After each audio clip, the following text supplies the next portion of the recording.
Sábado de la primera semana del tiempo de Adviento. Lectura del Santo Evangelio según San Mateo, capítulo 9, versículo 35 y capítulo 10, versículo 1 y del versículo 6 al 8.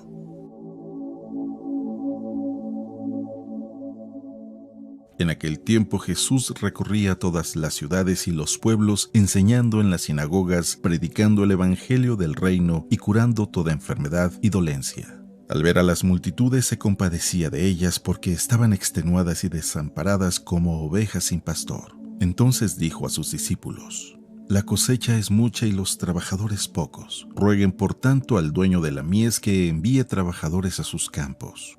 Después, llamando a sus 12 discípulos, les dio poder para expulsar a los espíritus impuros y curar toda clase de enfermedades y dolencias. Les dijo: Vayan en busca de las ovejas perdidas de la casa de Israel. Vayan y proclamen por el camino que ya se acerca el reino de los cielos. Curen a los leprosos y demás enfermos, resuciten a los muertos y echen fuera a los demonios. Gratuitamente han recibido este poder. Ejérzanlo pues gratuitamente.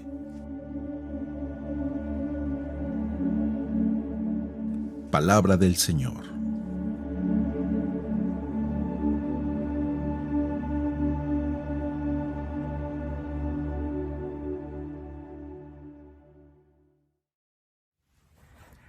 Muy buenos días. Como siempre, la palabra de Dios que nos trae vida, nos trae esperanza, y el día de hoy sigue hablando directo a nuestro corazón.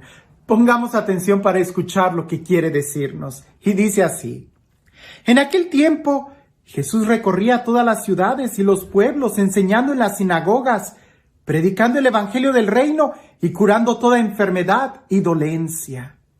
Al ver a las multitudes, se compadecía de ellas, porque estaban extenuadas y desamparadas como ovejas sin pastor. Entonces dijo a sus discípulos: La cosecha es mucha y los trabajadores pocos. Rueguen por tanto al dueño de la mies que envíe trabajadores a su campo. Después, llamó a sus 12 discípulos. Les dio poder para expulsar a los espíritus impuros y curar toda clase de enfermedades y dolencias. Les dijo: Vayan en busca de las ovejas perdidas de la casa de Israel. Vayan y proclamen por el camino que ya se acerca el reino de los cielos. Curen a los leprosos y demás enfermos, resuciten a los muertos y echen fuera a los demonios. Gratuitamente han recibido este poder, ejérzanlo pues gratuitamente. Hay algo que nos debe de llamar mucho la atención cuando leemos el Evangelio. Primero, que pone de relieve que Jesús veía las necesidades. Segundo, se compadecía. No era una persona indiferente a las necesidades del pueblo. Era alguien que caminaba, que observaba, que veía el dolor y se compadecía. Incluso de tal manera dice que se compadecía de ellas porque las veía extenuadas, las veía cansadas, veía que eran pueblo que parecía que no tenían pastor. De tal manera era el amor de Dios, de Jesús, que logra ver no solamente las necesidades exteriores de un pueblo que quizás pudiera estar pobre, sino que más bien lo que más le enternece y le conmueve a Jesús es el cansancio que llevan por no tener dirección, por no tener guía. Ahora, parece que el trabajo era mucho, de tal manera que rebasaba los límites y las fuerzas de Jesús, pues le dice a sus discípulos: rueguen al dueño de la mies que envíe más operarios. E incluso, esto es lo más bonito, manda llamar a sus discípulos y les encomienda que sigan haciendo la obra que él hacía. Sanar a los enfermos, resucitar a los muertos, predicar el evangelio. Pero a veces se nos olvida esto. Vamos a un lugar y queremos predicar el evangelio y eso es bueno.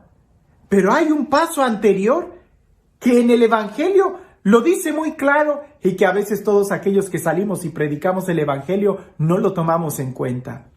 El primer paso es mirar la necesidad. Segundo paso, compadecernos.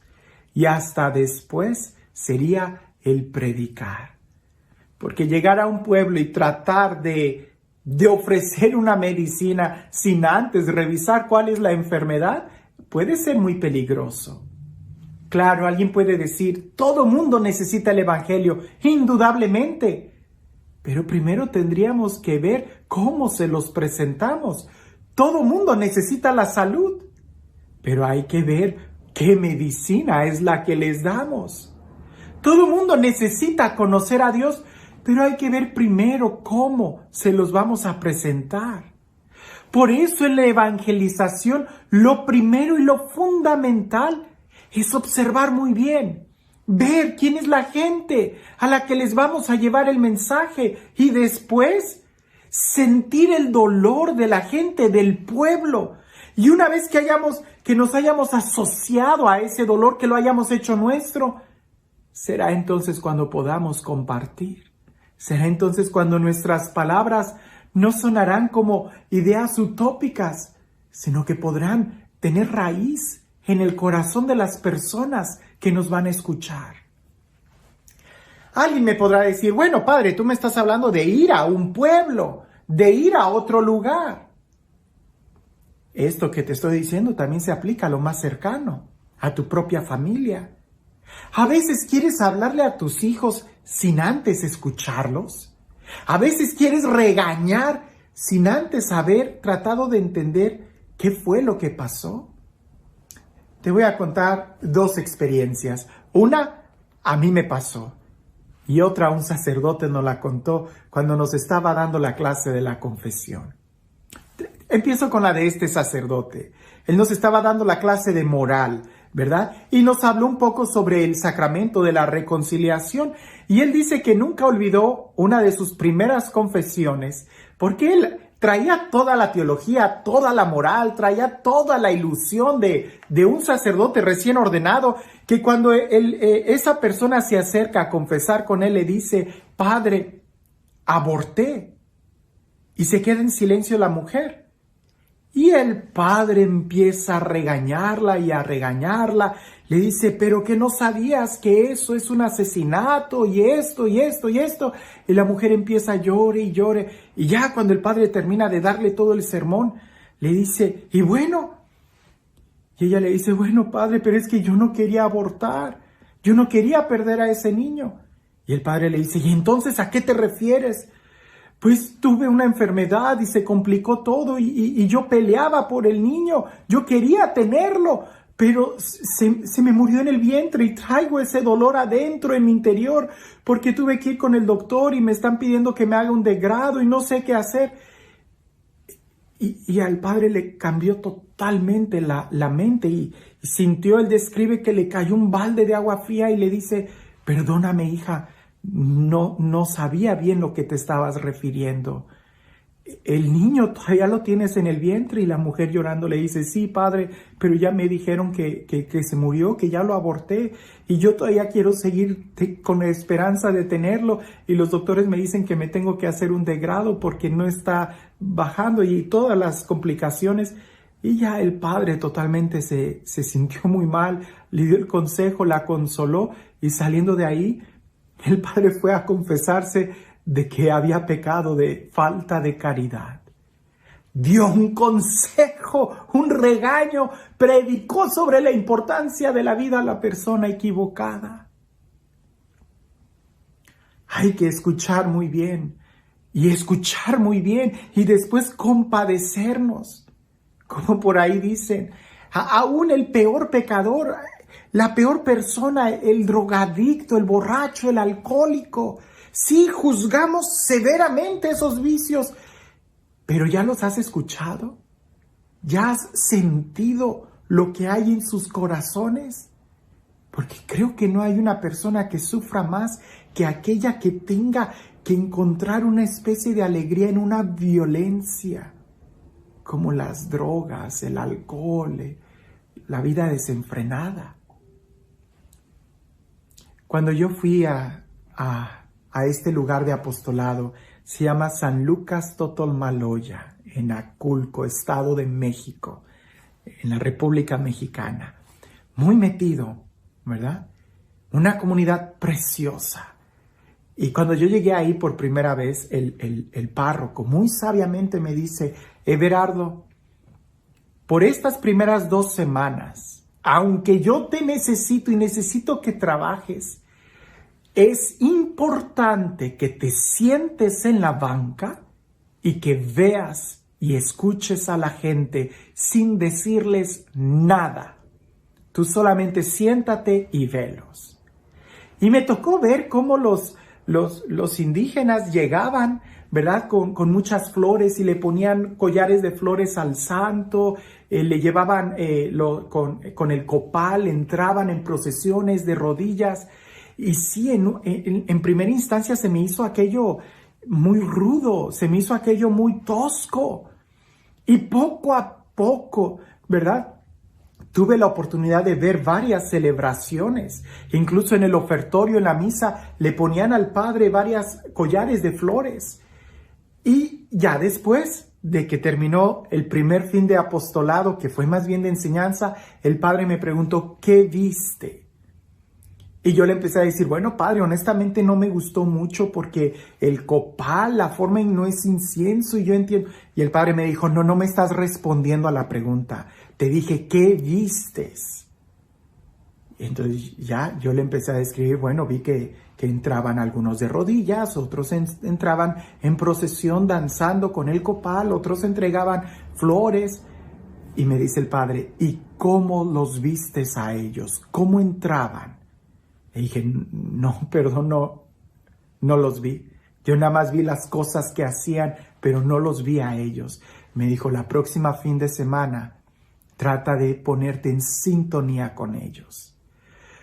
Fue muy difícil porque mi formación había sido del norte de la República y entrar directamente a una comunidad indígena se me hizo muy difícil. Pero puedo decir que fue y ha sido una de las experiencias más hermosas que he tenido en mi vida. Me enamoré de todas esas comunidades y todavía las recuerdo muy bien: el gozo, las fiestas patronales, cómo sacaban a los santos y hacían esos bailes entre unos con otros, que en un principio yo decía: esto es idolatría, ¿por qué sacan al santo como si el santo fuera a visitar a la otra parroquia, a la otra capilla? Y me tocó tiempo entender que el santo era lo que representaba al pueblo, la comunidad, y que era una forma de apoyar a la otra comunidad. Que si no llevaban al santito, era como una forma de no estar en comunión con ellos. El santo representaba a toda la comunidad, y como santo me refiero, sí, a una imagen, pero no era que ellos veneraran la pieza de yeso, de madera, sino lo que representaba, ese contacto de identidad que habían tenido con el pueblo. Yo pudiera hablar mucho de esto, pero estas claves en la evangelización, antes de hablar, tendríamos que, a ejemplo de Jesús, ver, caminar con la gente, sentir el dolor de la gente, compadecernos de ellos, y entonces sí poder hablarles. Porque hablar sin antes haber compadecido, sin antes haber sentido, sin antes haber asimilado, sonará más a un proselitismo que a una verdadera evangelización.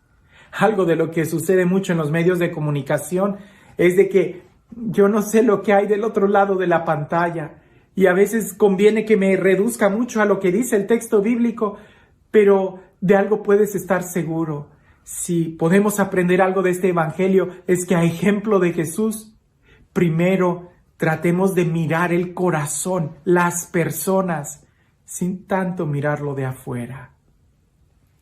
Que si hay hambre, que si hay dolor, que si hay miseria, que si hay problemas familiares, Jesús logró mirar el corazón. Logró mirar lo que ellos verdaderamente necesitaban. Antes de ofrecer la medicina, trata de mirar cuál es la enfermedad.